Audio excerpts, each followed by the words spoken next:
আজকে আমরা ক্লাসে প্রিপোজিশনের কিছু অপোজিট ওয়ার্ড শিখব।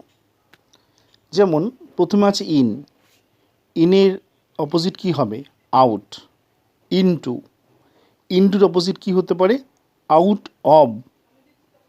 অন। অনের অপোজিট কি হবে? Off. O double F, off. In front of.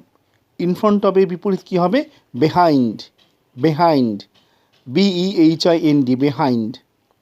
Next to. Next to হবে far from. Far from. Above. Above কি হবে? বিলো।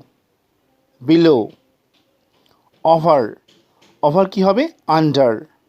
ওভার কি হবে? আন্ডার। আপ। আপ কি হবে? ডাউন।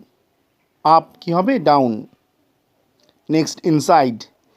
ইনসাইড কি হবে? আউটসাইড। ইনসাইড কি হবে? আউটসাইড। এগেনস্ট। এগেনস্ট। এগেনস্ট কি হবে? ফর। ফর।